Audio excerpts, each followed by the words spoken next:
El robo de combustible representa una amenaza para la ecología y el bienestar de todos. Para Pemex, tu seguridad es lo más importante. Por eso ahora distribuiremos combustible no terminado a través de nuestros ductos. En las estaciones de servicio se tendrá combustible terminado y listo para la venta. Solo así será útil para tu automóvil. No fomentes la compra de combustible ilícito. Este puede dañar gravemente a tu auto. Adquiere diésel o gasolina únicamente en las estaciones de servicio autorizadas y siempre pide y guarda tu comprobante.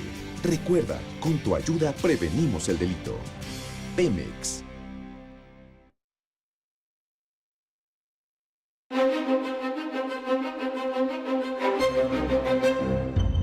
Hola, soy Iván Carrillo, bienvenido a Los Observadores, el espacio para compartir lo sorprendente que hay en el mundo.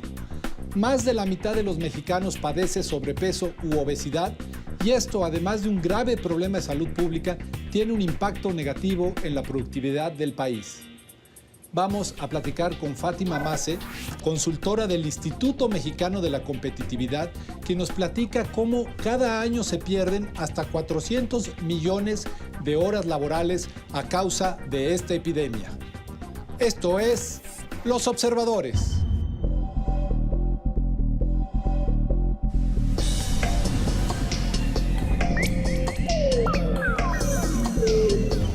Fátima, bienvenida a Los Observadores, ¿cómo estás? Muchas gracias, muy bien, muy bien. Pues vamos a hablar de un tema, difícil por el impacto que tiene en la sociedad, al ser un tema de salud pública, pero además el impacto que tiene en la productividad del país, que es la obesidad y el sobrepeso que padecemos, pues gran parte de los mexicanos. Dime el contexto. Se ha hablado desde muchos ámbitos, sobre todo el tema desde el ámbito de salud, que México está viviendo una epidemia de sobrepeso y obesidad. Y realmente, bueno, es que yo creo que es un tema que está muy cercano a nosotros. Todos tenemos dentro de nuestro círculo cercano, dentro de nuestra familia, nuestros amigos, alguna persona que padece obesidad o alguna persona que padece diabetes. Exacto. En estadísticas de salud, lo que vemos es que 1 de cada 3 niños tiene sobrepeso u obesidad, 7 de cada 10 adultos vive sobrepeso u obesidad. El punto es que poco más de la mitad de la población de los mexicanos, casi 61 millones, tienen un problema de peso. O sea, un dato escalofriante. 1 de cada 2 mexicanos tiene un problema de sobrepeso u obesidad que deriva en otras consecuencias como la diabetes. Exactamente. El gravísimo problema del sobrepeso y la obesidad es que prepara o genera las condiciones necesarias para desarrollar enfermedades crónicas no transmisibles, entre ellas la diabetes mellitus tipo 2, enfermedades cardiovasculares, algunos tipos de cáncer, como de colon, de mama, de próstata. Y esto es muy relevante porque el tratamiento de este tipo de enfermedades requiere una detección temprana, requiere un monitoreo muy especializado y tratamientos de largo plazo que normalmente implican ciertos procedimientos y medicinas que son costosas. Pero además, me estás hablando ya del tratamiento, cuando en realidad enfermedades como la diabetes tiene una altísima capacidad de ser prevenida. Por supuesto, esa es la buena noticia de este tipo de padecimientos, que detectados a tiempo, al menos el sobrepeso o la obesidad, pueden ser reversibles con un cambio de hábitos, que esto implica una mejor nutrición y una mayor actividad física. Esto tiene un impacto, a su vez, en la gran fotografía de la economía, en la productividad. ¿Qué es lo que hallaron? ¿Desde dónde entraron ustedes a este estudio para obtener estos resultados? Sí, bueno, IMCO es una organización que tiene un corte económico y nuestra primera pregunta fue, pues esto ya tiene una señal de alerta en términos de salud, ¿qué implica para la competitividad del país?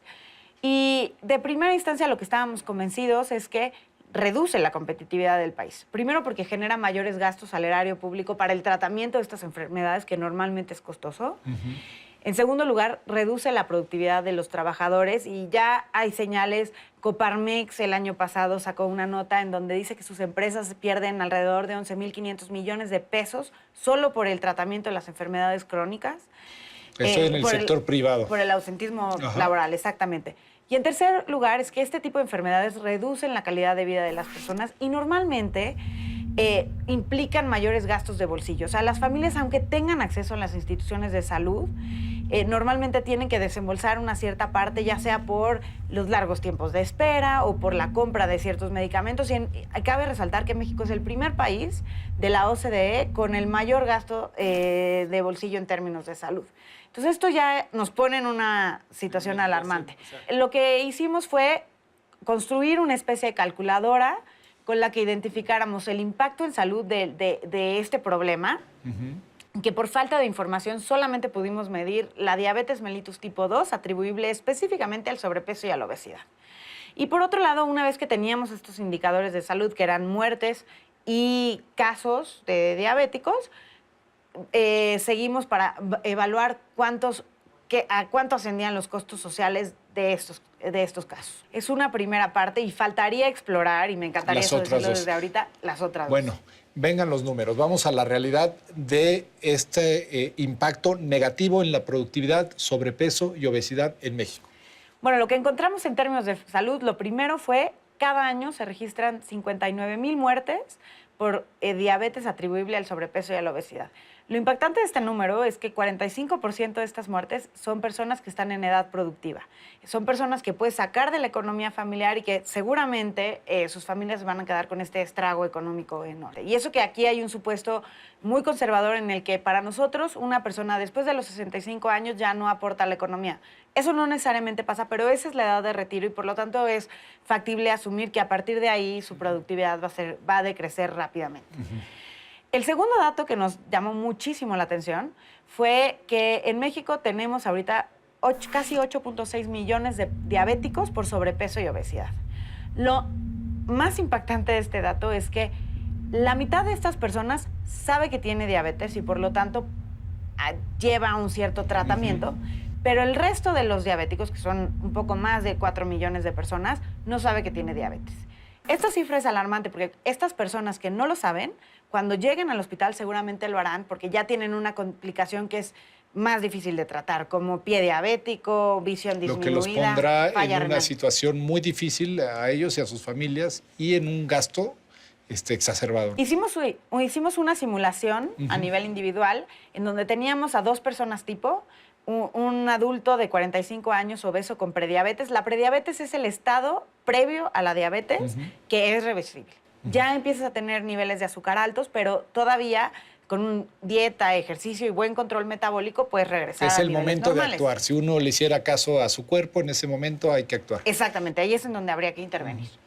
Y contra otro caso de otra paciente prediabético, el primero, en las mismas condiciones. El primero va al médico, se le avisa que tiene prediabetes y logra revertir o cambiar estos estilos de vida y revierte su condición. El segundo permite que el estado siga avanzando, permite que llegue a la diabetes y que esta, conforme pasa el tiempo, se va complicando. Porque aquí es importante, la diabetes, incluso una persona que tiene diabetes, si no cambia su estilo de vida, se va a seguir complicando cada vez más rápido. Ahí lo único que habría que hacer es retrasarlo. Pero bueno, tenemos estos dos casos. La diferencia de costos entre la persona que logra revertirlo previno y revertió, que no, es una diferencia de 20 veces los costos. 20 ¿no? veces. El primer paciente tiene un costo promedio anual de 3,000 pesos por consultas y pruebas de control. El segundo paciente, el que deja que la diabetes se le vaya complicando, tiene un costo promedio anual de 65,000 pesos al año. 65,000 anual, que dice, si hay una esperanza de vida posiblemente de 15 a 20 años con el padecimiento, estás hablando ya de pues, una fortuna para una familia Exacto. media mexicana. Nosotros hicimos una simulación que es bastante optimista, en donde los pacientes sobreviven 30 años. Y durante estos 30 años el paciente complicado acumula una pérdida de casi 2 millones de pesos. 2 millones de pesos que pudieron haber sido invertidos en muchas otras cosas. Por supuesto, digo, viéndolo en términos de promedio anual, el costo del tratamiento es casi 66,000 pesos, mientras que un mexicano promedio gana 61,000. Entonces, pero lo que gana este mexicano promedio debe de usarse para salud, para vivienda, para transporte, para todos los diferentes rubros que requiere la manutención de la familia, ¿no? Y precisamente por eso digo, simplemente, aunque invirtiera todo su ingreso para el tratamiento de este caso, ya sea de esta persona que gana, que lleva el ingreso fuerte o de alguno de los familiares, pues no alcanzaría. ¿Cuáles son las recomendaciones que salen del Instituto Mexicano de la Competitividad para el gobierno mexicano?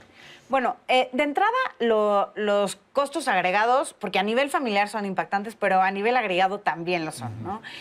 Los costos ascienden a más de 85 mil millones de pesos. 85 mil millones de pesos la Cada pérdida anual, La pérdida tan anual. solo por diabetes mellitus, un sesgo. Exactamente. De las otras, del total del Exactamente. padecimiento. Ajá. Y de estas estamos viendo que el 70% es por gastos de tratamiento médico, pero el 30% es por pérdidas en productividad, por muerte prematura y por ausentismo laboral. Entonces, esto es un llamado de alerta, no nada más a las autoridades federales o estatales, sino también para todos los sectores, porque realmente las pérdidas que implican esto ya deja de ser, por la magnitud del problema y el ritmo de crecimiento, deja de ser un problema únicamente de salud pública y se empieza a convertir en un problema económico serio para el país, ¿no? Lo que vimos a la hora de analizar las políticas que ya se están poniendo en marcha es que realmente el gobierno federal hoy entiende la magnitud del problema, ha puesto en marcha una serie de políticas que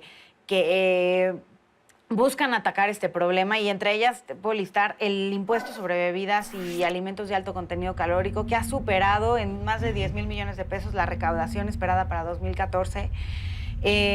Tenemos varias políticas ya en marcha en términos para proteger a la población infantil, que tiene que ver con instalación de bebederos, tiene que ver con regulación para la publicidad enfocada a los niños, con la prohibición de venta de alimentos nocivos al interior de las escuelas. Ahora, a pesar de estos puntos que me parece que hay que reconocer, hay varios riesgos que son importantes, ¿no? El primero es la baja inversión en términos de prevención. Si nosotros comparamos lo que trae, el presupuesto que trae la Estrategia Nacional contra el Sobrepeso y la Obesidad, que son alrededor de 330 millones de pesos, contra lo que recaudó, lo que va a recaudar el impuesto para bebidas y alimentos de alto contenido calórico, la diferencia es enorme. La recaudación espera llegar hasta más de 33 mil millones de pesos este año. Es una diferencia de una magnitud de 100, ¿no? Y esto lo que nos dice es que hay margen para ampliar las acciones preventivas, que es donde está la mejor inversión del gasto público. Ese fue el objetivo para crear estos impuestos, ¿no? El segundo gran riesgo que vemos es en términos de las acciones en salud pública. Nos deja ver que de los diabéticos que saben que tienen diabetes, solo el 19% acude a consultas periódicas y lleva pruebas adecuadas de control metabólico, que es estar midiendo los niveles en sangre constantemente. Esto es un nivel muy bajo, porque si tú no logras cuidar o llevar que estos diabéticos tengan un monitoreo constante, pues sus probabilidades de complicarse son cada vez mayores y por lo tanto su impacto económico también. Fátima, yo te agradezco que vengas a darnos esta información y las recomendaciones que nos das. Con mucho gusto. Muchas gracias. Los observadores, el espacio para compartir lo sorprendente que hay en el mundo.